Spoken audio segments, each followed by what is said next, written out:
ஒரு புதிய புஸ்தகத்திலிருந்து நம் ஆண்டவருடைய வார்த்தையை தியானிக்க இருக்கிறோம். தி புக் ஆஃப் ரூத், ரூத்துவினுடைய சரித்திரம். பழைய ஏற்பாட்டில் இருக்கிறது. நியாயாதிபதிகளுடைய காலத்தில் ரூத்துவை பற்றி நம்முடைய வேத புஸ்தகத்தில் கொடுக்கப்பட்டிருக்கிறது. அநேகருக்கு ஆச்சரியமா இருக்கும். என்னன்னு சொன்னா, ரூத்தினுடைய சரித்திரத்தை வேத புஸ்தகத்தில் ஏன் எழுதி வைத்திருக்கிறாங்க அப்படின்னு சொல்லி நிறைய பேருக்கு ஆச்சரியமா இருக்கும். யாருக்கா இந்த கேள்வி எழும்பியிருக்கா? ரூத்தினுடைய புஸ்தகத்தை வேத புஸ்தகத்தில் ஏன் எழுதி வச்சிருக்கிறாங்க? நமக்கு ஆச்சரியமா இருக்கும். தனியாவே என்ன பண்ணிக்கிறாங்க? ரூத்தினுடைய சரித்திரத்தை எழுதி வைத்திருக்கிறாங்க. ஏன்னு சொன்னா, ரூத் என்பவள் இயேசு கிறிஸ்துவனுடைய வம்ச வழியில ஒரு முக்கியமான நபராய் விளங்குகிறார்கள்.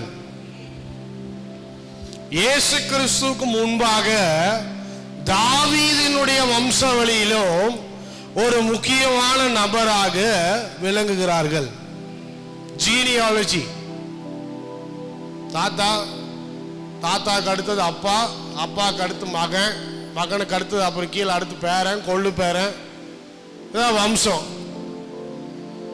பைபிள் என்னைக்குமே சும்மா ஒரு ஆளை கூட்டிட்டு வந்து இந்த ஆள் யோசேப்பு, சும்மா ஒரு ஆளை கூட்டிட்டு வந்து இந்த ஆள் தானியேல், இந்த ஆள் தாவீது அப்படின்னு சொல்றது இல்லை. இன்னாருடைய மகன் இன்னார், இன்னாருக்கு இன்னாருக்கும் பிறந்த மகன் தான் இவன்.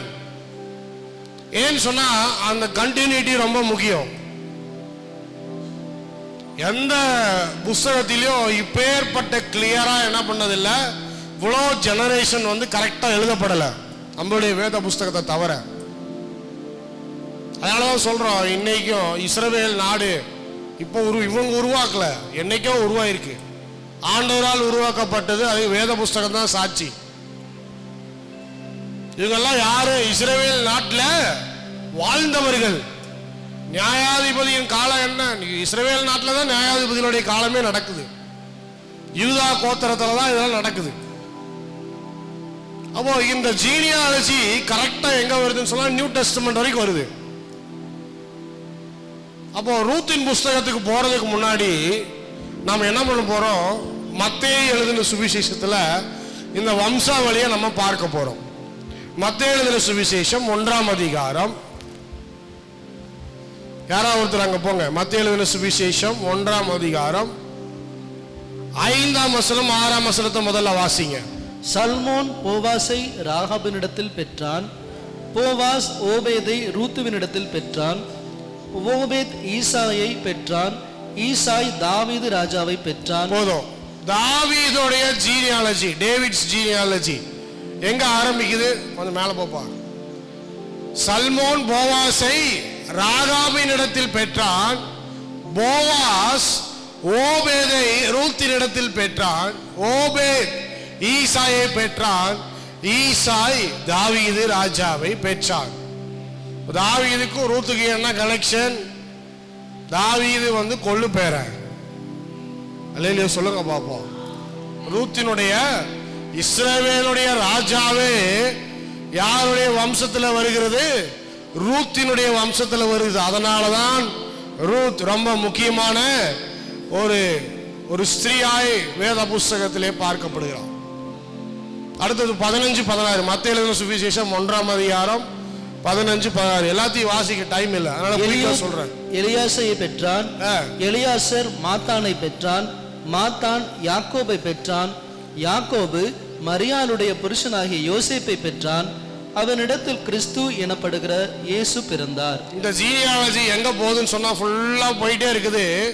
கடைசியில எங்க போகுதுன்னு பார்த்தா, யாக்கோப் மரியாளுடைய புருஷனாகிய யோசேப்பை பெற்றான். அவளிடத்தில் இயேசு கிறிஸ்து என்று படுகிறார். என்ன பண்றாரா?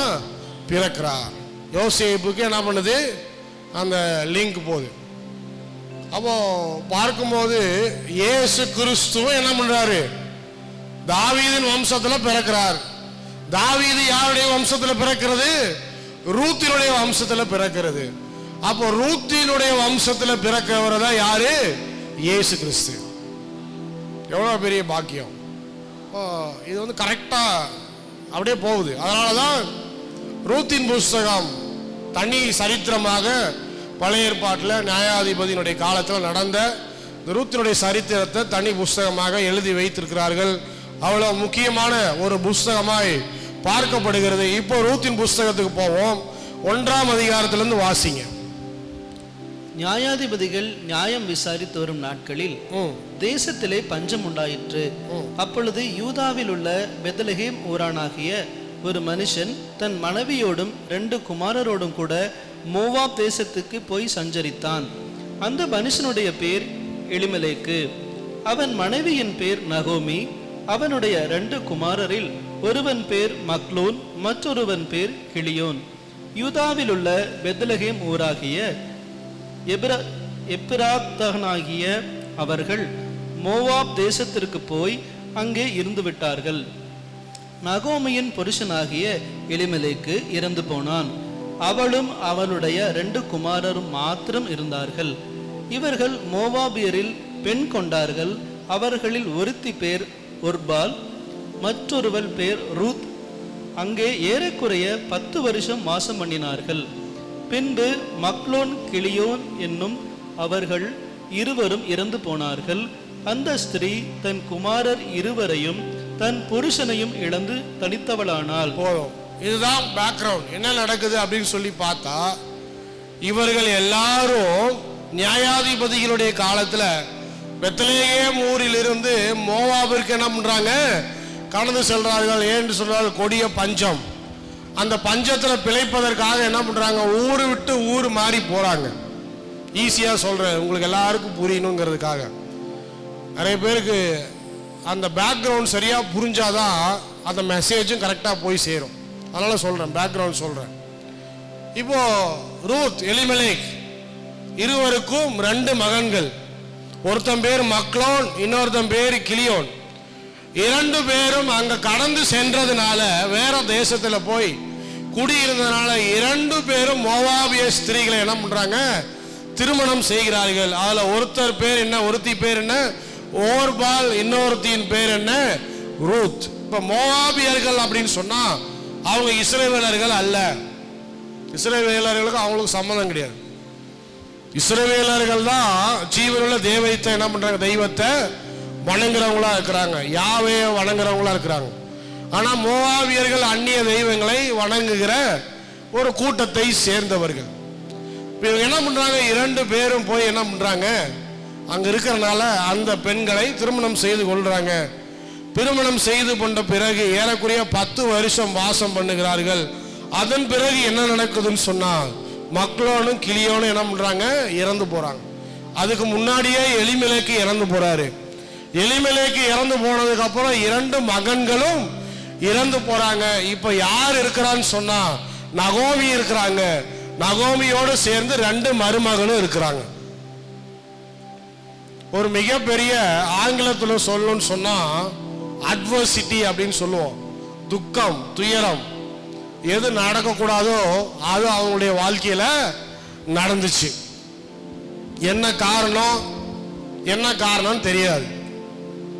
நிறைய நேரத்தில் நம்ம கேட்கிறோம், பாஸ்டர் இப்படி துன்பமா எனக்கு நடக்குது, துயரமா நடக்குது, கர்த்தர் என்ன தண்டிக்கிறாரா?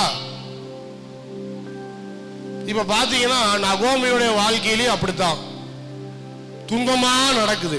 முதல்ல கணவர் செத்து போறாரு. இல்ல அதுக்கு முன்னாடி பஞ்சத்திலிருந்து தப்பி பிழைக்கதான் என்ன பண்றாங்க? மோவாபுக்கு போறாங்க. அங்க மோவாபுலயும் அடி மேல அடியா விழுது. முதல்ல எலிமெலேக் செத்து போறாரு. அடுத்து எலிமெலேக் செத்து போனதுக்கு அப்புறம் 2 மகன்களும் செத்து போறாங்க. ஒருவேளை நகோமி யோசிச்சிருக்கலாம், நம்ம பெத்லகேம் விட்டு போனனால கர்த்தர் நம்மளை தண்டிக்கிறாரோ என்னமோ, இல்ல நம்ம இந்த மோவாபிய ஸ்திரீகளை திருமணம் செய்ததுனால கர்த்தர் நம்மளை தண்டிக்கிறாரோ என்னமோ, காரணம் தெரியல. ஒருவேளை யோசிச்சிருக்கலாம். அப்போ இந்த அடி மேல அடி யாருடைய வாழ்க்கையில் இருந்தது? நகோமியினுடைய வாழ்க்கையில இருந்தது. அடுத்தது 6ஆம் வசனத்திலிருந்து பார்க்கிறோம். கர்த்தர் தம்முடைய ஜனங்களை சந்தித்து அவர்களுக்கு ஆகாரம் அருளினார் என்று அவர்கள் மோவாப் தேசத்திலே கேள்விப்பட்டு தன் மருமக்களோடு கூட மோவாப் தேசத்திலிருந்து திரும்பி வரும்படி எழுந்து தன் 2 மருமக்களோடு, வாசிங்க 7ஆம் வசனத்தை வாசிங்க. தன் 2 மருமக்களோடும் கூட தனித்திருந்த ஸ்தலத்தை விட்டு புறப்பட்டால் யூதா தேசத்திற்கு திரும்பி போக அவர்கள் வழிநடக்கையில். இப்ப ஏதோ ஒரு இன்ஃபர்மேஷன் அவங்களுக்கு கிடைக்குது, ஒரு செய்தி அவங்களுக்கு கிடைக்குது. என்னன்னு சொன்னா, மறுபடியும் பெத்லகேம்ல கர்த்தர் என்ன பண்றாரு, தம்முடைய ஜனத்தை கேட்டு பதில் கொடுத்து ஏதோ கொஞ்சம் ஆகாரத்தை அங்க கொடுத்துட்டு இருக்கிறாரு அப்படின்னு சொல்லும் போது நம்ம சொந்த ஊருக்கே திரும்பி போயிடலாம். சரி, அங்கிருந்தானே வந்தோம், அங்கிருந்தா வந்தோம், திருப்பி அங்க போனாலாவது நம்முடைய வாழ்க்கை மாறுமா? எத்தனை பேர் நினைச்சிருக்கிறீங்க? சொந்த ஊர்ல இருந்து வெளியே வந்தவங்களுக்கு தான் தெரியும், ஈரோட்டில் இருக்கிறவங்களுக்கு தெரியாது. ஈரோட்டை விட்டு வேற ஊர்ல இருந்து ஈரோடு வந்தவங்களுக்கு தான் தெரியும். நிறைய நேரத்தில் என்ன பண்ணுவாங்க, யோசித்து பார்ப்பாங்க, பேசாம நம்ம சொந்த ஊருக்கே போயிடலாமா, அங்கேயே போய் எதாவது வச்சு பொழைச்சிக்கலாமா. இங்கே பார்த்தா ரொம்ப கஷ்டமா இருக்குது. நிறைய விசுவாசிக்கு வந்து பாஸ்டர் கிட்ட ஜெபம் பண்ண சொல்லுவாங்க. பாஸ்டர் என்னம்மா ஜெபம் பண்ணுங்க, சொந்த ஊருக்கே போகலான்ட்டு இருக்கிறோம். பாஸ்டர் என்ன சொல்லுவாரு, எல்லாரும் சொந்த ஊர் போனா அப்புறம் சர்ச்சை என்னத்துக்கு ஆகுது. பாஸ்டர் என்ன சொல்லுவாரு, எதுக்கு போறீங்க, இங்கே இருங்க. இல்ல பாஸ்டர், சொந்த ஊருக்கே போலான்ட்டு இருக்கிறேன், அங்க போனாலாவது என் நிலைமை மாறுமா அப்படின்னா, யூ ஆர் நாட் அலோன். நகோமியினுடைய வாழ்க்கையை எடுத்து பாருங்க. நகோமியினுடைய வாழ்க்கையில எங்கு சென்றாலும் கஷ்டம், எங்கு சென்றாலும் பிரச்சனை, அடி மேல அடி, இடி மேல இடி, உத மேல உத. முடியல ஆண்டவரே, ஒருவேளை பெத்லகேமுக்கு மறுபடியும் சென்றால் என்னுடைய நிலைமை மாறலாம், அல்லது நிலைமை மாறலினாலும் பரவாயில்ல, ஏதாவது கொஞ்சம் நம்ம என்ன பண்ணிக்கலாம், பொழைச்சிக்கலாம். ஏன்னா சொந்த ஊரு, ஏதாவது பொழைச்சிக்கலாம். நிறைய மக்கள் நமக்கு தெரியும், யாராவது உதவி செய்வாங்க, ஏதாவது பண்ணுவாங்க அப்படின்னு சொல்லி என்ன பண்றா, யோசிக்கிறான். அடுத்து இப்ப என்ன பண்றா, இந்த 2 பேரையும் கூட்டிட்டு போறதுக்கு அவளுக்கு இஷ்டம் இல்லை. ஆனா நகோமியினால் இவர்களுக்கு எவ்வளவு கஷ்டம், நகோமியினால் இவர்களுக்கு எவ்வளவு பிரச்சனை, இனி நன்மை நடக்க போற காரியமும் எதுவுமே இல்லை. 8ஆம் வசனத்தை வாசிங்க. நகோமி தன் 2 மருமக்களையும் நோக்கி, வாசிங்க.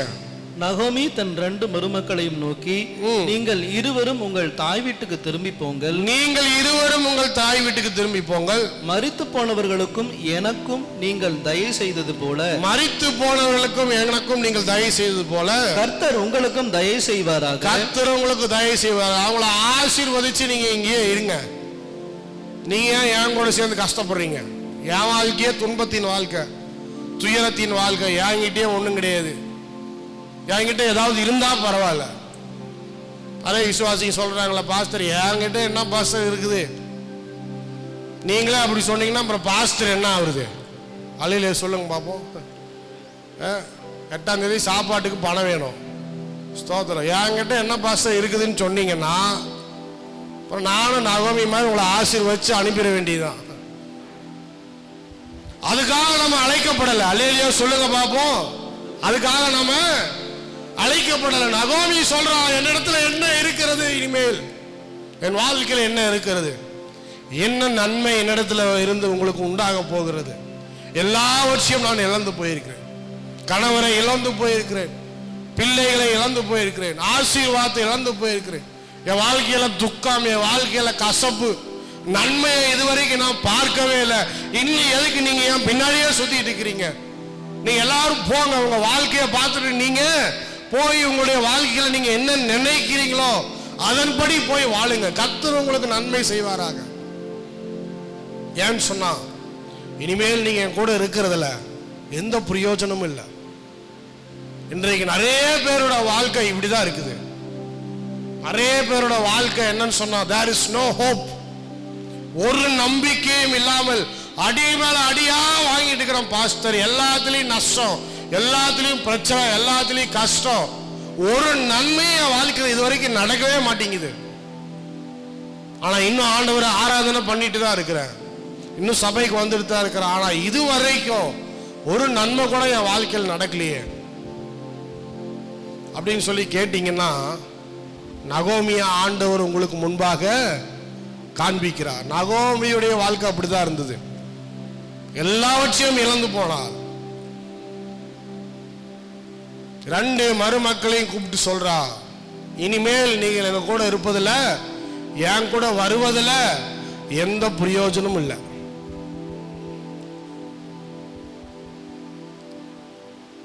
அடுத்தது சொல்றா, 12ஆம் வசனத்தை வாசிங்க. என் மக்களே திரும்பி போங்கள், நான் வயது சென்றவள். I am a old person. நான் வயது சென்றவள். வாசிங்க. ஒரு மனுஷனுடன் வாழத்தக்கவள் அல்ல. அப்படிப்பட்ட நம்பிக்கை எனக்கு உண்டாயிருந்து நான் இன்று இரவில் ஒரு புருஷனுக்கு வாழ்க்கைப்பட்டு பிள்ளைகளை பெற்றாலும் அவர்கள் பெரியவர்களாகும் மட்டும் புருஷருக்கு வாழ்க்கைப்படாதபடிக்கு நீங்கள் பொறுத்திருப்பீர்களோ? அது கூடாது. இப்ப என்ன சொல்றா, what is going to be my future? என்னுடைய எதிர்காலம் எப்படி இருக்க போகிறது? நான் சொல்றேன், இனிமேல் என்னால் குழந்தைய பெற்றெடுத்து அவர்களை வளர்த்து அவர்களை உங்களுக்கு திருமணம் செய்து கொள்ற அளவுக்கு ஒன்றும் நடக்க போறது இல்லை அப்படின்னு சொன்னா ஒன்னே ஒண்ணுதான். கடைசி காலத்துல நான் பெத்லகேமுக்கு போறேன். அங்க என்ன கிடைக்குதோ, கஞ்சியோ கூழோ என்ன கிடைக்குதோ அதை சாப்பிட்டு என்னுடைய ஜீவனை நான் என்ன பண்ண போறேன், விட போறேன். என்னுடைய வாழ்க்கையில இனி எந்த விதமான நம்பிக்கையும் இல்லை, எந்த விதமான ஃபியூச்சரும் இல்லை, எதிர்காலம் இல்லாத ஒரு வாழ்க்கையா இருக்கிறது. நீங்க ஏன் கூட வந்தீங்கன்னா உங்களுடைய வாழ்க்கையுடைய எதிர்காலமும் எப்படி இருக்கும், ஒரு கேள்வியா தான் இருக்கும். சொன்ன உடனே 14ஆம் வசனத்துக்கு போவோம். அப்பொழுது அவர்கள் சத்தமிட்டு அதிகமாய் அழுதார்கள். ஒருபால் தன் மாமியை முத்தமிட்டு போனால்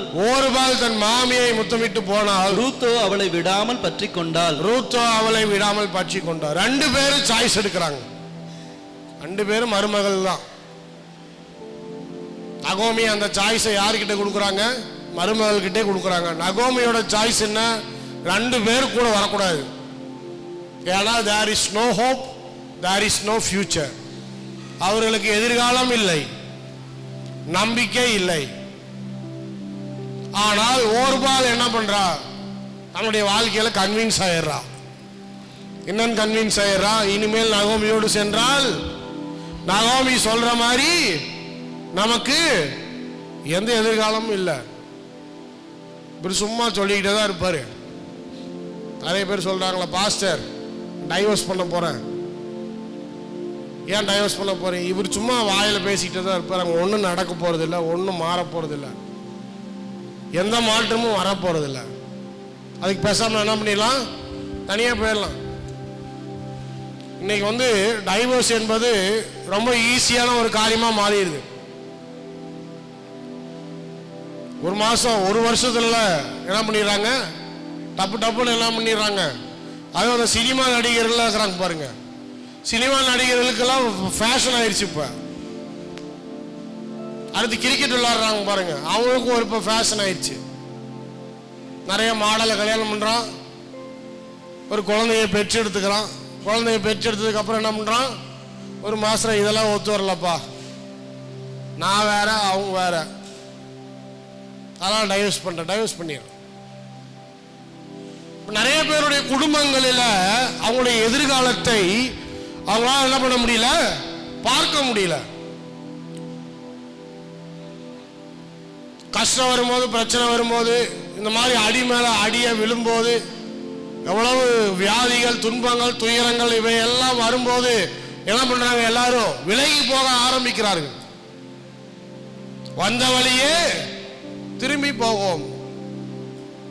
ஸ்தோத்திரம். நிறைய விசுவாசிங்க அப்படித்தான் இருக்கிறாங்க. அவருடைய வாழ்க்கையில கஷ்டம் வரும்போது, பிரச்சனை வரும்போது என்ன பண்ணிடுறாங்க? விசுவாசத்தை விட்டவர்களாய் அவர்கள் திரும்பி போய் விடுகிறார்கள். விசுவாசிகளே அப்படி இருக்கும்போது இந்த அந்நிய ஸ்ரீயான அந்த 2 பேர், ஓர்பால், ரூத், இவர்கள் என்ன முடிவு எடுப்பாங்க? நகோமிக்கே விசுவாசம் இல்லை. நகோமியே என்ன சொல்றா? நீங்க 2 பேரும் என் கூட வர்றதில்ல, இந்த பிரயோஜனம் இல்லை. இனிமேல் நான் என்ன நன்மை உங்களுக்கு? என்னதான் உங்களுக்கு என்ன நன்மை? அந்த விசுவாசி யாராவது இன்னைக்கு கேட்குறீங்களா? இன்னைக்கு நகோமியை காணோம். ஸ்தோத்திரம். எங்க போச்சுன்னு தெரியல. நகோமியை பத்தி பிரசங்கம் பண்ணா நகோமியே காணோம். ஆன்லைன்லயாவது பார்க்கட்டும். ஸ்தோத்திரம். என்னால உங்களுக்கு என்ன பிரயோஜனம்? கேட்கிற விசுவாசிகள் தான் அநேகர் இருக்கிறாங்க. இன்றைக்கு நிறைய நகோமிகள், எல்லா குடும்பங்களிலும் அநேக நகோமிகள் தான் இருக்கிறாங்க. என்னால ஒரு பிரயோஜனம் இல்லை பாஸ்டர். இங்க அவன் எல்லாவற்றையும் இழந்து போனாள். கணவனையும் இழந்து போனால், புருஷனையும் இழந்து போனான். இப்பேற்பட்ட ஆள் யாரும் சர்ச்சு கூட வரமாட்டான். இன்னைக்கு சர்ச்சு கூட என்ன பண்ண மாட்டான்? வரமாட்டான். இம்மா ஏசு ஏசுன்னு சொன்னீங்க போனா சாவு மேல சாவா உழுவுது. என் வீட்டில்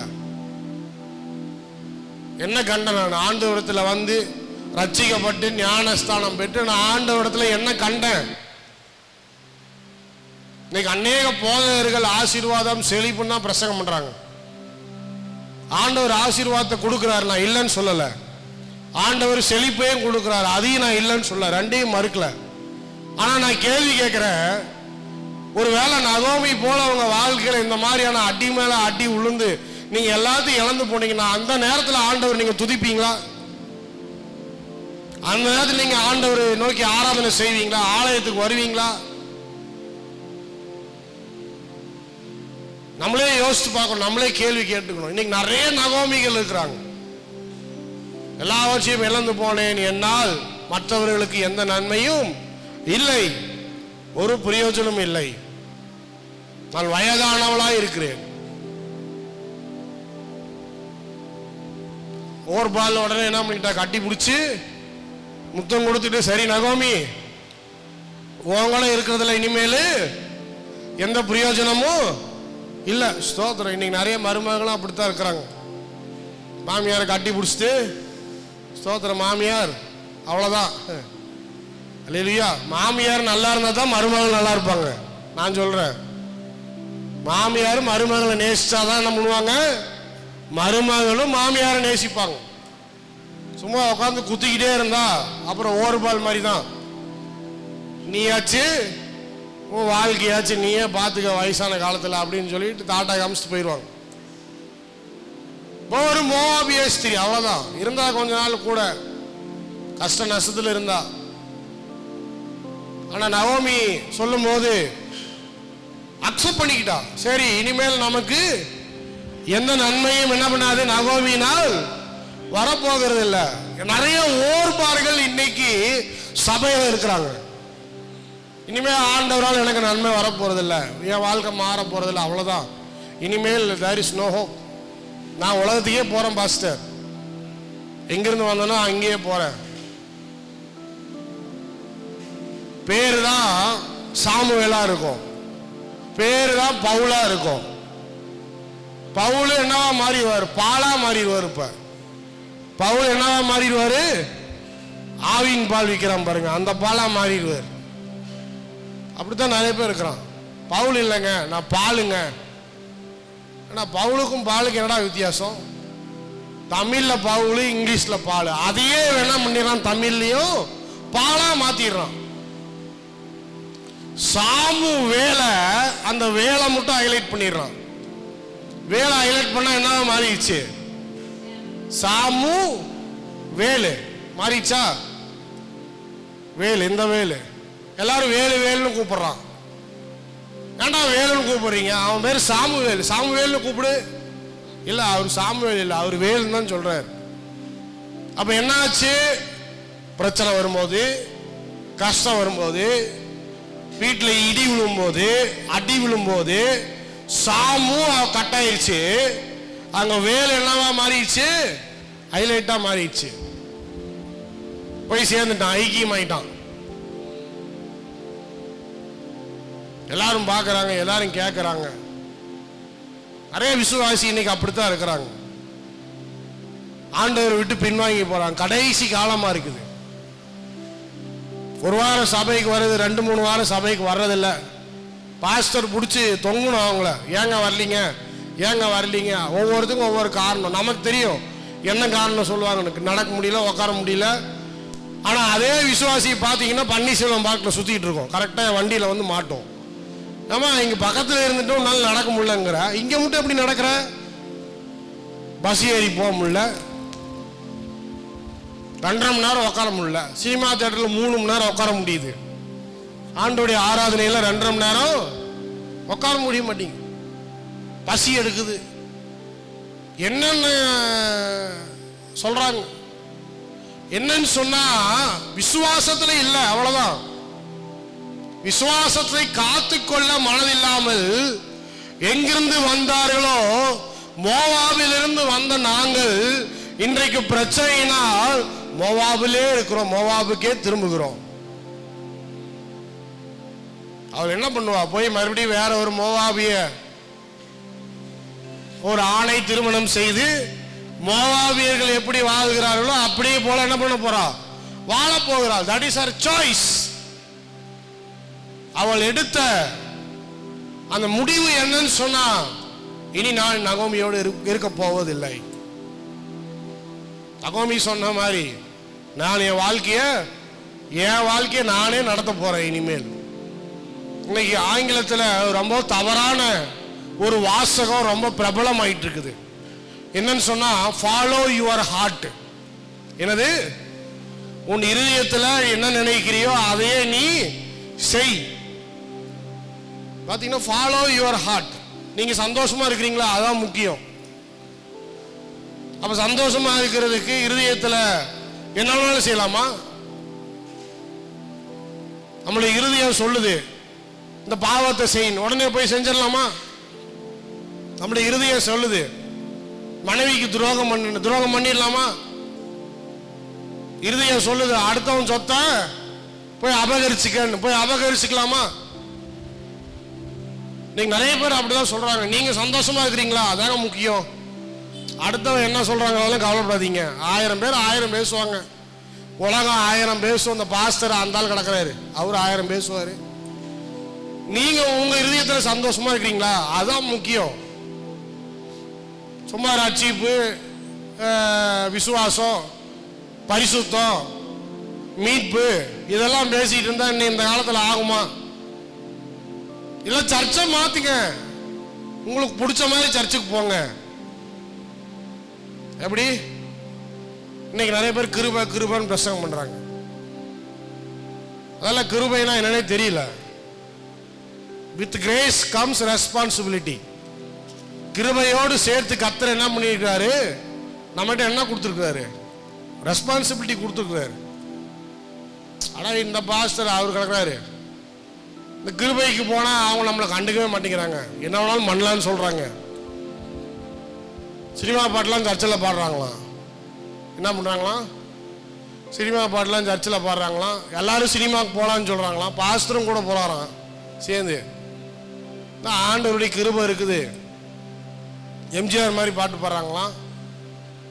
அப்புறம் யாரு இந்த புதுசாக என்னமோ லேட்டஸ்ட் ஹிட்டெல்லாம் வந்திருக்கு, அதெல்லாம் பாடிட்டு இருக்கிறாங்க சர்ச்சில். அவர் பாடும்போது விசுவாசிங்கெல்லாம் கொண்டாடுறாங்க. சூப்பரையா விசில் அடிக்கிறாங்க பாருங்க. கரெக்டாக சொல்றாரு பாருங்க. அவர் அதெல்லாம் பார்த்துட்டு திரும்பி வந்துட்டாரு. இதெல்லாம் சத்துரு அப்படின்னு சொல்லி அப்பப்போ அங்கங்கே கேட்டுட்டு வந்துடுவார். இந்த பக்கம் வந்துடுவார். ஸ்தோத்திரம். சாத்தானுடைய கிரியை இதெல்லாம் அப்படின்ட்டு. ஏன்னு சொன்னா பிசாசு அப்படி வஞ்சிக்கிறான். இன்னைக்கு நிறைய பேரை வஞ்சிக்கிறான். அப்படி ரெஸ்பான்சிபிலிட்டி என்ன? நிறைய பேர் என்ன பண்றாங்க? தவறான காரியத்துல போயிட்டு, ஏன்னா அவங்களுக்கு பிடிச்சிருக்குது. ஏன் ரொம்ப வளர்றாங்க, ரொம்ப வளர்ச்சி அடைகிறாங்க, ஈஸியா வளர்றாங்க. எங்கேயும் போகாத கூட்டம் அவங்களுக்கு போகுது, எங்கேயும் கிடைக்காத ஆஃபரிங் அவங்களுக்கு கிடைக்குது. அதிக பணம், அதிக பாப்புலாரிட்டி, அதிக மக்கள். ஏன்னு சொன்னா அது ரொம்ப ஈஸியா இருக்குது, ரொம்ப கம்ஃபர்டபுளா இருக்குது, பிரச்சனையே இல்லை. அதே மாதிரி அவனும் சொல்றான், உன் வாழ்க்கையில் எந்த பிரச்சனையும் வராது. எதுவுமே வராது உனக்கு. நீ பாட்டு ஜாலியாக பாட்டு பாடி டான்ஸ் ஆடிக்கிட்டே இரு, எதையும் பற்றி கவலைப்படாத, காணிக்கை மட்டும் போட்டுரு, மீதியெல்லாம் நாங்கள் பார்த்துக்கிறோம்.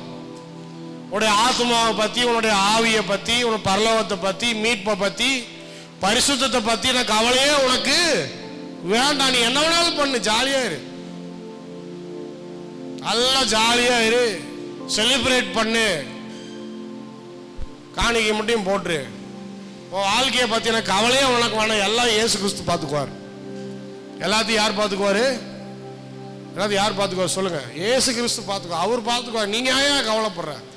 என்னெல்லாம் தோணுதோ எல்லாத்தையும் செய்ய. நீ இதுதான் நான் முன்னாடி சொன்ன மாதிரி ஃபாலோ யுவர் ஹார்ட் பிரின்சிபல்.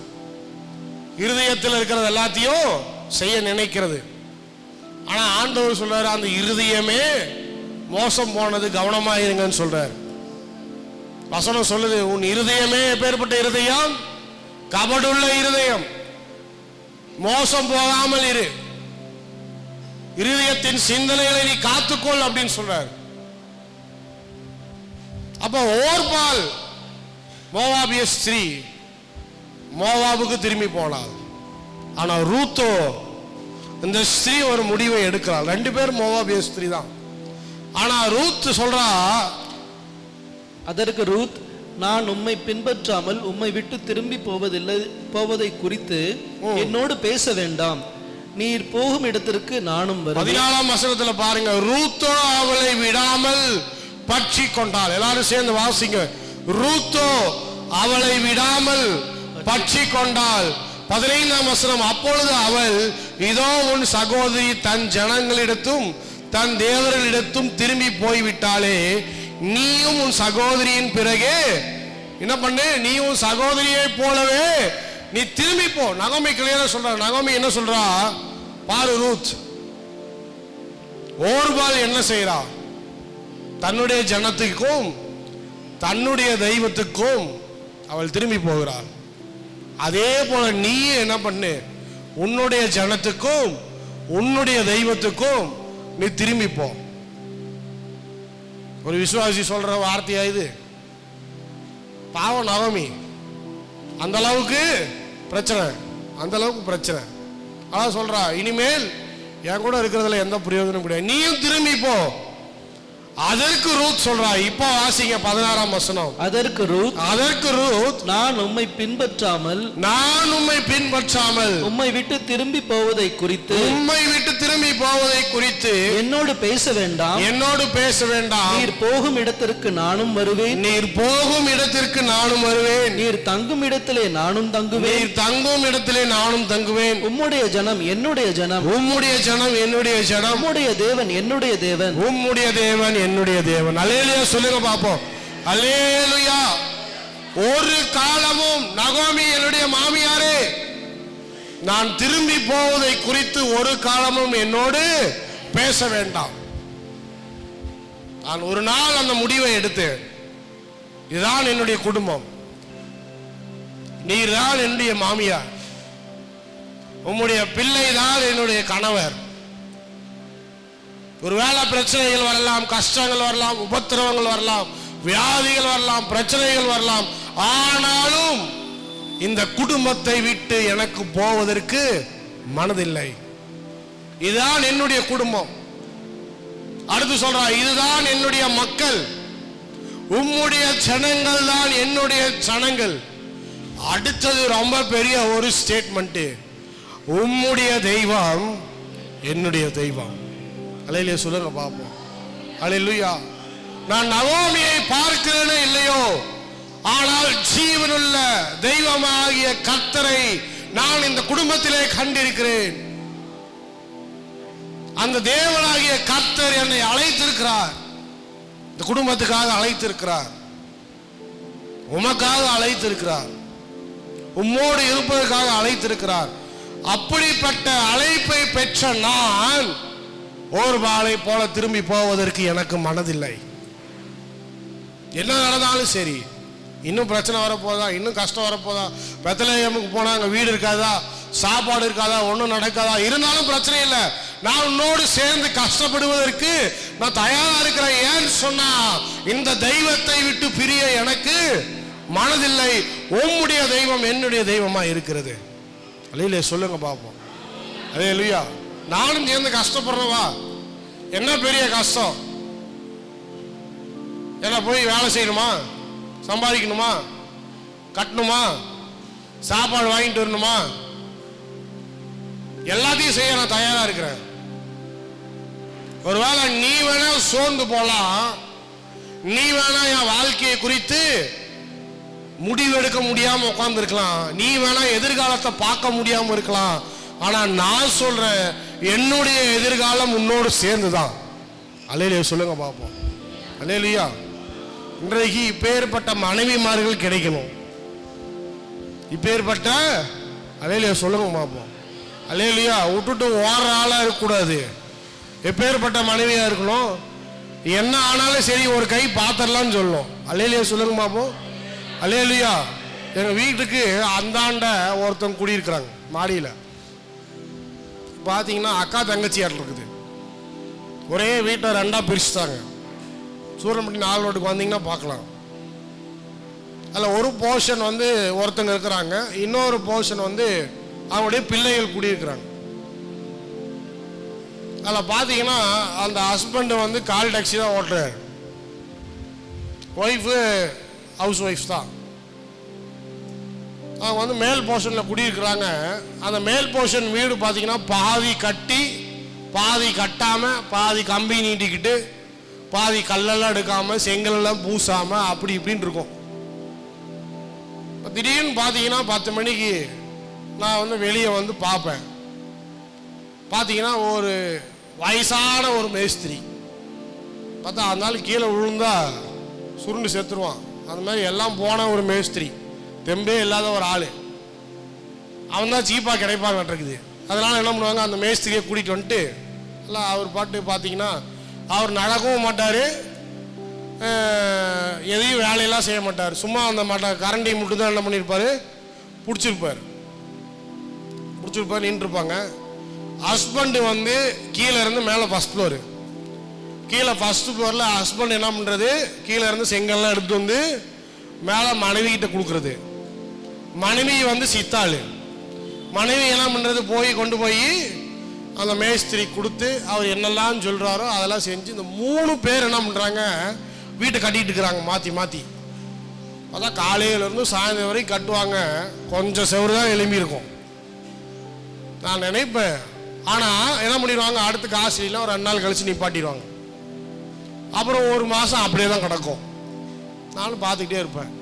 மறுபடியும் 1 மாதம் கழித்து ஒரு 500 1000 சேர்ந்துச்சுன்னா மறுபடியும் வந்து என்ன பண்ணுவாங்க, அதே மாதிரி அவங்க புருஷர் கீழே இருந்து எல்லாத்தையும் கொண்டு போய் மனைவி கொடுப்பாரு. மனைவி நடுவில் நின்றுட்டு சித்தாள் வேலை பார்த்து அந்த மேஸ்திரியை வச்சு கொஞ்சம் கொஞ்சமாக பூசி கட்டி கம்பியெல்லாம் நிற்க வச்சு ஏதோ பண்ணி அப்படி இப்படின்னு பண்ணி ஒரு 3/4 வீட்டை கட்டி எழுப்பிட்டாங்க.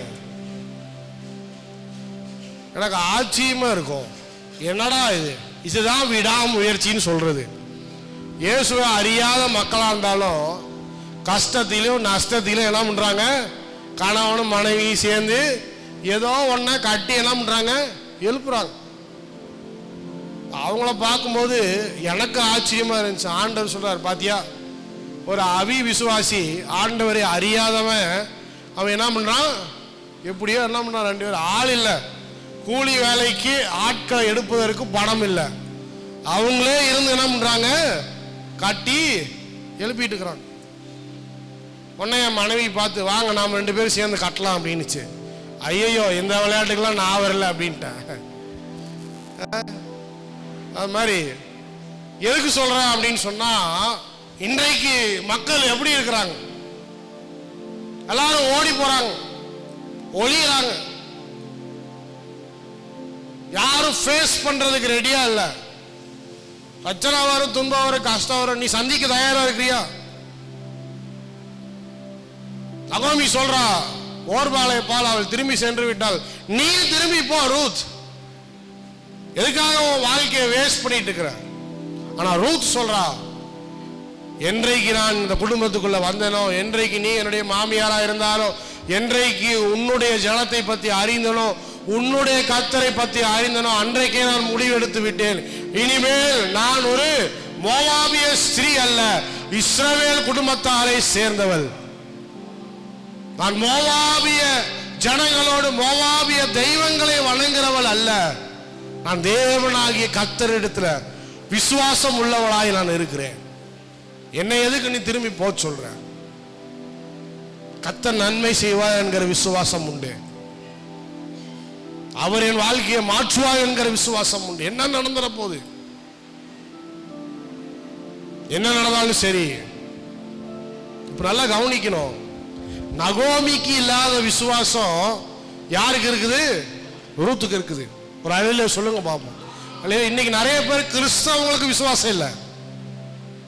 ஆனா இந்துல இருந்து ஆண்டவரை ரட்சிப்புக்குள்ள வந்து ஆண்டவரை ஏற்றுக்கொண்டவங்களுக்கு நிறைய விசுவாசம் இருக்குது. பிறப்பிலே கிறிஸ்தவங்களா பிறந்து சபையிலே வளர்ந்து எல்லா சாத்தியத்தையும் கேட்டு அப்படி இப்படின்னு உட்காந்து அவங்களுக்கு தெரியாத பிரீச்சர் இருக்க மாட்டாங்க, அவங்களுக்கு தெரியாத ஊழியர்கள் இருக்க மாட்டாங்க, அவங்களுக்கு தெரியாத ஊழியம் இருக்காது. ஆனா அவங்க பாத்தீங்கன்னா டிமிக்கி அடிச்சுட்டு ஓடி போவாங்க. ஆனா ஆண்டவரே அறிஞ்சிருக்க மாட்டாங்க. கொஞ்ச நாளுக்கு முன்னாடி ஆண்டவரை ஏற்று கொண்டு இருப்பாங்க, ரட்சிக்கப்பட்டிருப்பாங்க. அவன் விசுவாசத்துல பார்த்தா எழுமி நிற்பான். நம்மளே யோசிக்க தோணும், என்னப்பா இப்பதான் அவங்க ரட்சிக்கப்பட்டாங்க, இப்பதான் ஆலயத்துக்கு வராங்க. நிறைய இடத்துல கெட்டு போறது எங்கன்னு கேட்டா, இந்த பழைய ஆளை பார்த்துதான் புது ஆளு கெட்டு போகுது. பழைய ஆளு பார்த்துதான் 8:30 மணிக்கெல்லாம் சர்ச்சுக்கு வருவாங்க. பழைய ஆளு 9:15 வருவான். இப்ப பார்த்ததுக்கு அப்புறம் அவங்களே 9:15 வராங்க. நம்ம என்ன பண்ணலாம், அடுத்து 9:30 வரலான்ட்டு இப்படித்தான் மாறுது. ஆனா வரும்போது எல்லாம் நல்லா தான் இருக்கிறாங்க. அப்போ நகோமி இடத்துல தன் வாழ்க்கையை குறித்த விசுவாசம் இல்லை. ஆனா ரூத் சொல்றா, your God is my God. உன்னுடைய தேவன் என்னுடைய தேவனா இருக்கிறார். Your people is my people. உன்னுடைய மக்கள் என்னுடைய மக்களா இருக்கிறாங்க. உன்னுடைய ஜனம் என்னுடைய ஜனமாய் இருக்கிறது. திரும்பி போவதை குறித்து ஒரு காலமும் நீ பேச வேண்டாம். திரும்பி போவது ஆண்டவருடைய சித்தம் அல்ல. என்றைக்கும் திரும்பி போவது, திரும்பி பார்ப்பது, வந்த இடத்துக்கே திரும்பி போலான்னு இருக்கிறான் பாஸ்டர்னு சொல்வது ஆண்டவருடைய சித்தம் அல்ல, ஆண்டவருடைய திட்டமும் அல்ல. ஏன்னு சொன்னா மோவாபு எல்லாம் பழைய காலம், மோவாபுடைய தெய்வங்கள் எல்லாம் பழைய காலம். இப்பொழுது நான் தேவனாகிய கர்த்தர் இடத்துல விசுவாசம் உள்ளவளாய் இருக்கிறேன். நகோமியினால் அந்த முடிவு எடுக்கல. யாரால் எடுக்கப்பட்ட முடிவு? யாரால் எடுக்கப்பட்ட முடிவு சொல்லுங்க? ஆண்டவரால் எடுக்கப்பட்ட முடிவு. ஆண்டவர் மேல் வைத்திருக்கிற விசுவாசத்தினால் வந்த வெளிப்பாடு இது. எழுமி நிற்போம். அடுத்த வாரம் கண்டினியூ பண்ணலாம். இன்றைக்கு ஓர்பால் திரும்பி சென்றால் தன்னுடைய ஜனத்துக்கும் தன்னுடைய தெய்வத்துக்கும் ஓர்பால் திரும்பி சென்றால், ஆனா நகோமியோ ரூத்தோ நகோமியோடு இருப்பேன் என்ற முடிவை எடுத்தார். இன்றைக்கு நிறைய பேர் அப்படிதான் திரும்பி போகணும்னு யோசனை பண்ணிட்டு இருக்கிறீங்க. எந்த நன்மையும் நான் பார்க்கல. இவ்வளவு நாள் ஆண்டவரிடத்தில் இருந்த அடி மேல அடிதான் உழுவுது. எந்த நன்மைய வாழ்க்கையில வரல ஆண்டவரே. ஒரே பிரச்சனையா இருக்குது ஆண்டவரே, ஒரே கஷ்டமா இருக்குது ஆண்டவர். ஆண்டவர் சொல்றார், ரூத்தை பால். அவருடைய விசுவாசம், உன்னுடைய சனங்கள் என்னுடைய சனங்கள், உன்னுடைய தெய்வம் என்னுடைய தெய்வம். எந்த மாற்றமும் இல்லை. இந்த மாற்றத்துக்காக நான் வரல. ஆண்டவருக்குள்ள நான் மாறணும். கஷ்டம் வரும்போது ஆண்டவர்கிட்ட விலகி போகணுங்கிறதுக்காக நான் வரல. ஆண்டவரை உறுதியாய் பற்றி கொண்டிருக்கிறேன். ஆண்டவரை இன்னும் விசுவாசிக்கிறேன். ஒரு நாள் வரும், என் சூழ்நிலை எல்லாவற்றையும் கர்த்தர் மாற்றுவார் அப்படிங்கிற விசுவாசம் எனக்கு இருக்கிறது. அப்படிங்கிற நம்பிக்கை எனக்கு இருக்கிறது. என்னை ஏன் திரும்ப போக சொல்றீங்க? நான் உங்களோடு கூட இருக்கிறேன். நான் உங்களோடு சேர்ந்து பெத்லகேமுக்கு வரேன். என்ன நடந்தாலும் பரவாயில்ல, அதை பத்தி நான் கவலைப்படல. நான் சாகிற வரைக்கும் இதே குடும்பத்தில் ஆண்டவருடைய பிள்ளையாவே நான் மரிக்க விரும்புகிறேன் என்பதுதான் ரூத் எடுத்த முடிவு. இன்றைக்கு நிறைய விசுவாசிகள் பின்வாங்கி போகிற விசுவாசிகளா இருக்கிறாங்க. வெறும் ஆசீர்வாதத்துக்காக கர்த்தரிடத்துல வருகிறவங்களா இருக்கிறாங்க. வெறும் நன்மையை பார்க்கணும்னு சொல்லி ஆண்டவரிடத்துல வர்றவங்களா இருக்கிறாங்க. ஆனா ஆண்டவர் சொல்றாரு, இந்த மாதிரியான உபத்திரவத்தின் நேரத்தில், இந்த மாதிரி கஷ்டத்தின் மத்தியில, பிரச்சனையின் மத்தியில உன் விசுவாசம் எங்கே? நீ என்னை விட்டு பின்வாங்கி போக வேண்டும் என்று நினைக்கிறாயா, இல்ல கர்த்தர் இன்னும் நன்மை செய்வார் என்று சொல்லி ஆண்டவருக்காய் காத்திருக்க விரும்புகிறாயா? The choice is yours. கர்த்தர் உங்கள் கைகளிலே அந்த முடிவை கொடுத்திருக்கிறார்.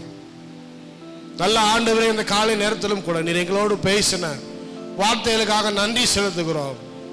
ரூத் நகோமியின் இடத்துல சொன்னால், உன்னுடைய குடும்பம் என்னுடைய குடும்பம், உன்னுடைய ஜனம் என்னுடைய ஜனம், உன்னுடைய மக்கள் என்னுடைய மக்கள், உன்னுடைய தெய்வம் என்னுடைய தெய்வம் என்று சொன்னார். அதே போல விசுவாசத்தை ஒவ்வொருவருக்கும் நீர் கொடுக்க முடியாது நான் செபிக்கிறேன். கஷ்டம் வரும்போது, பிரச்சனை வரும்போது ஒருத்தரும் திரும்பி போகக்கூடாது. அதை எதிர்த்து நிற்கிற விசுவாசிகளாய் நீர் ஒவ்வொருவரையும் மாற்ற முடியாது நான் செபிக்கிறேன். அந்த ஒவ்வொருவரையும் ஆசீர்வதிங்க, அவன் குடும்பத்தை ஆசீர்வதிங்க, தேவைகள் எல்லாம் சந்திங்க. இன்றைக்கு அநேகர் சுகம் இல்லாமல் இருக்கிறாங்க. கர்த்தர் ஒவ்வொருவருக்கும் நல்ல சுகத்தை இப்பொழுதே கட்டளிடும்படியாக நான் செபிக்கிறேன். அப்பா, ஒவ்வொருத்தருடைய வாழ்க்கையில் கர்த்தர் அற்புதங்களை செய்ய முடியாது நான் செபிக்கிறேன், அதிசயங்களை செய்ய முடியாது செபிக்கிறேன். ஆசீர்வாதிங்க, வழி நடத்துங்க. சகல துதிக்கான மகிமையெல்லாம் உமக்கே செலுத்துகிறோம். இயேசுவின் நாமத்தினால செபிக்கிறோம் நல்ல பிதாவே, ஆமென். இந்த கடைசி நாட்கள்ல அருமையான கர்த்தருடைய பிள்ளைகளே, தேவனுடைய வெளிப்பாடு நமக்கு வந்து கொண்டிருக்கிறது. ஹல்லேலூயா. ஆண்டவர் சொல்றாரு, மகனே மகளே, நீ ஆயத்தப்படு, தேவனுடைய ராஜ்யம் பூமியில ஸ்தாபிக்கப்பட போகிறது. இனியும் நாட்கள் செல்லாது. எல்லா தேசங்களையும் பார், எல்லா தேசங்களிலும் பிரச்சனை, எல்லா தேசங்களிலும் சண்டை, எல்லா இடத்திலும் பஞ்சம் உண்டாகிற நிலைமை வந்து கொண்டிருக்கிறது. ஆண்டவர் சொன்னாரு, என் ஜனமே நீ ஆயத்தமாக, ஆண்டவர் இதோ வந்து கொண்டிருக்கிறார்.